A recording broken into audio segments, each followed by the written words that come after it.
সমস্ত মানুষের মধ্যে জানা যায়। Hari, you are my security, তুমি আমার রক্ষক। So I have got very beauty, সেই জন্য আমার যা সৌন্দর্য। My duty is always you, আমার কাজ সবসময় তোমার নামে মস্ত থাকে। I thought I am the greatest leader, আমি ভেবেছিলাম আমি একজন বড় কর্তা, but all things are your game. কিন্তু এখন দেখেছি কিন্তু সবই তোমার খেলা। I thought I am the greatest leader, but all things are your game.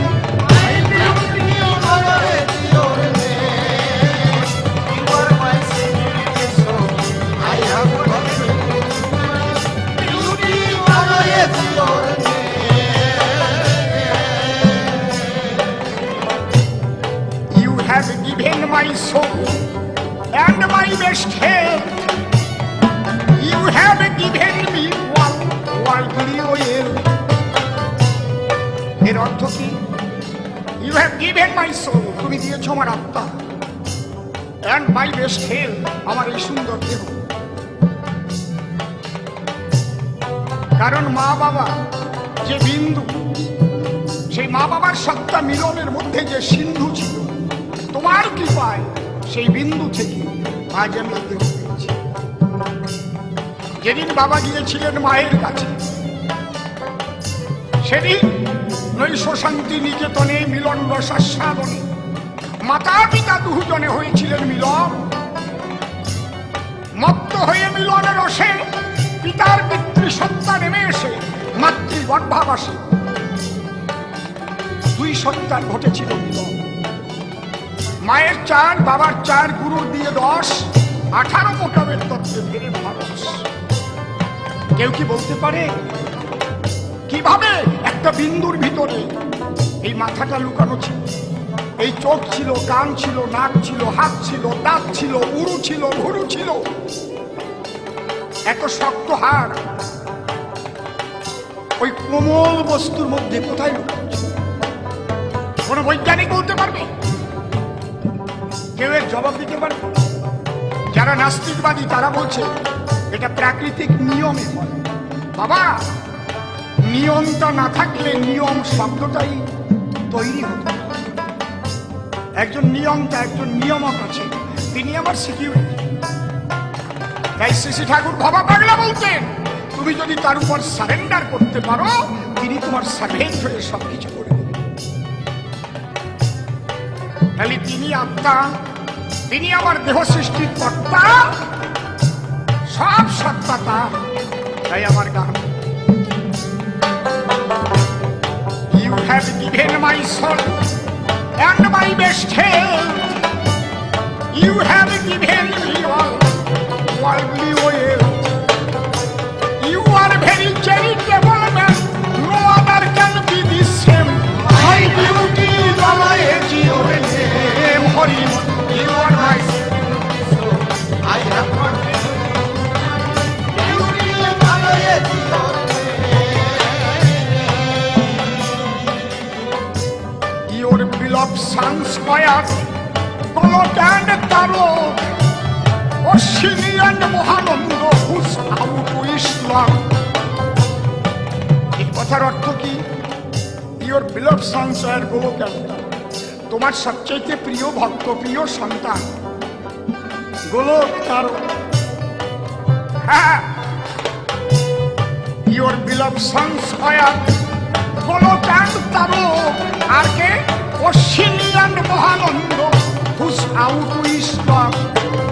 So you are their life leader, Hira Monas one of them. My duty lies in your name. You are my soul. I have got beauty lies in your name. এলে গোলক তারক মহানন্দ হীরামন অশ্বিনী, এরা কেমন ভক্ত ছিল?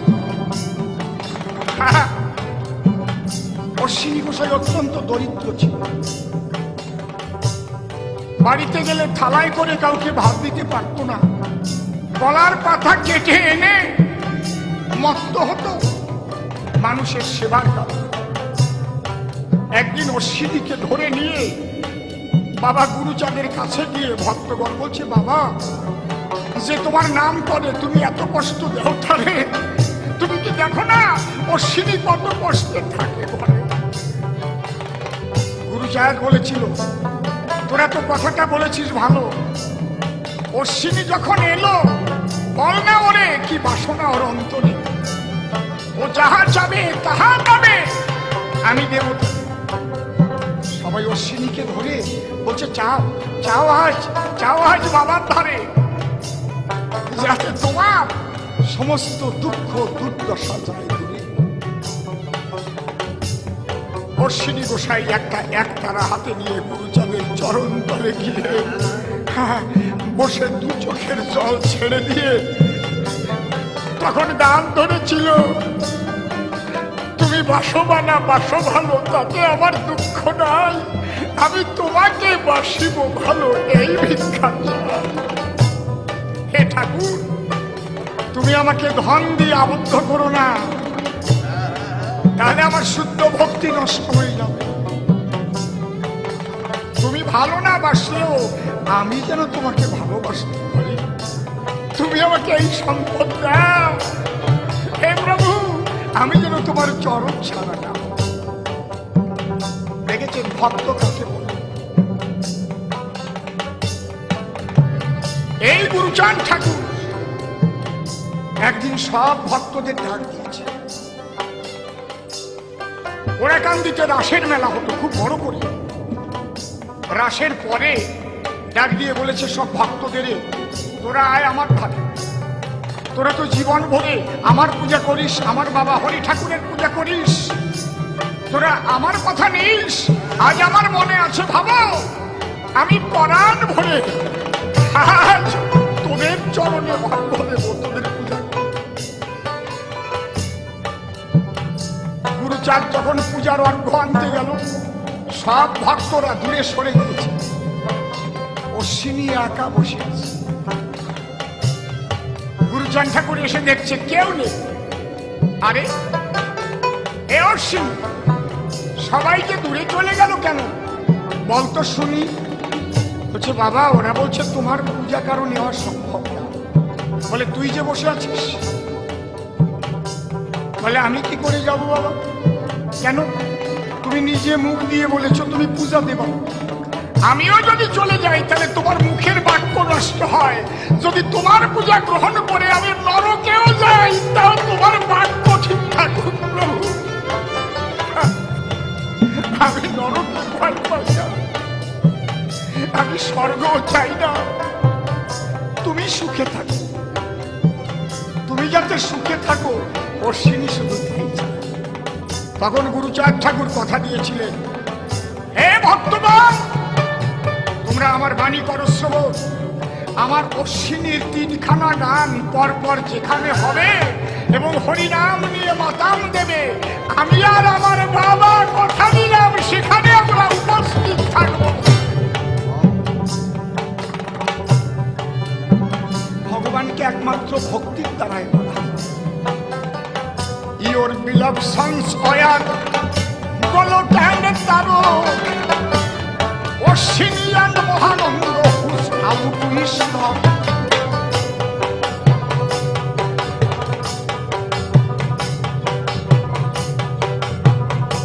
Your beloved sons are Golo and Taro, Oshini and Mohanando, who's out to Islam. So you are there, life leader, Hiramono Jonodev.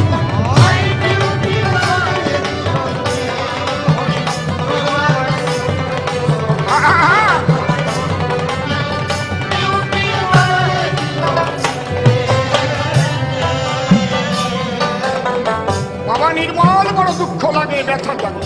আজ এক শ্রেণীর বুদ্ধিজীবী, তারা বাবা গুরুচাঁদ ঠাকুরের আশার ফলে উন্নত শিক্ষা লাভ করে তারা তার আদর্শের বিরুদ্ধে চলে, তারা ভক্তিবাদটাকে নষ্ট করে দিচ্ছে তাদের লেখালেখি ফলে। তারা বলছে হরিচাঁদ ঠাকুরের বাজারে কোনো ভক্তিবাদ ছিল না। হরিচাঁদ ঠাকুর অলৌকিকত্ব বিশ্বাস করতেন না। তারা বলছে হরিচাঁদ ঠাকুর আত্মা মানতেন না, ঈশ্বর মানতেন না।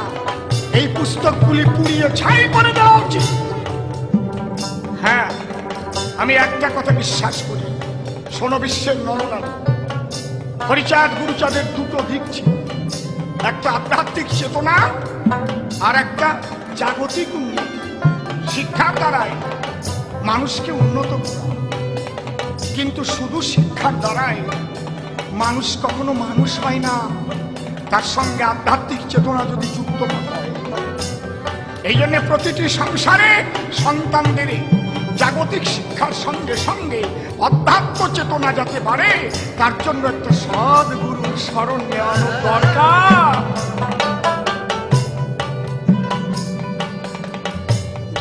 যেসব গর্ধবের দল বলছে হরিচাঁদ ঠাকুর তিনি আত্মায় বিশ্বাসী ছিলেন না, ঈশ্বরে বিশ্বাসী ছিলেন না। তারা হরিলীলামৃত পড়েনি, তারা গুরুচাঁদ চরিত পড়েনি, তারা ঠাকুরের বাণী দেখেনি, তারা ইচ্ছা মতো লিখছে। বাবা নির্মল বলতে গেলে চোখে আসে জল। মণিবহন বৈরাগী নামে এক ভদ্রলোক, তিনি আমার বিরুদ্ধে পর্যন্ত লিখেছেন আমি নাকি মনুবাদী, আমি রাধা কৃষ্ণ তত্ত্ব বলি, আমি চৈতন্য ভাবে চলি। হ্যাঁ, তাহলে রাধা কৃষ্ণকে ভালোবাসবো না, শ্রী চৈতন্যকে ভালোবাসবো না, ভালোবাসবো ওই শিক্ষিত বর্ধকটারে, ওর মতো বোকারে। রাধা কৃষ্ণ শ্রী চৈতন্য ভাব দিয়ে কখনো হরিচাঁদ হয়? প্রথম ধর্মীয় গণতন্ত্রীকরণ আনতে চেয়েছিলেন গৌর হরি এসে নদিয়ায়। বিভিন্ন চাপের ফলে সেই গৌর হরি দেহ ত্যাগ করে গিয়ে চলে আবার হরিচাঁদ ঠাকুর হয়ে এলে তার পারিষদদের নিয়ে দলে এক হরি নামে জগৎ বাঁচিয়ে গেল। যেখানে নাই জাতির বিচার। ঠাকুরনগর গেলে দেখা যায়, প্রমাণ পাওয়া যায়, তার নারী পুরুষ একসাথে হরি নামে গিয়েছে, জলে ঘরাইয়ে রাখি পাতে, তারা সবাই ধুলায় গড়াগড়ি দেয় প্রেমানন্দ হরি বল।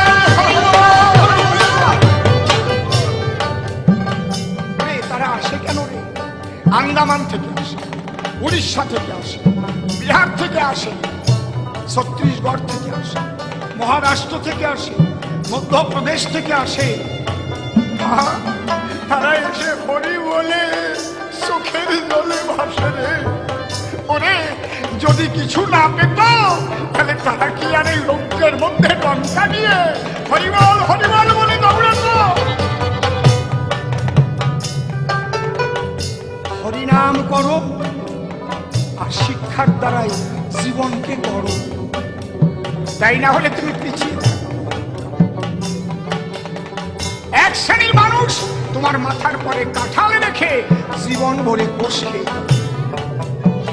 এই জায়গাটা বুঝতে হবে, পুয়োর অসীম শেষ। I shall live at near your place, always I shall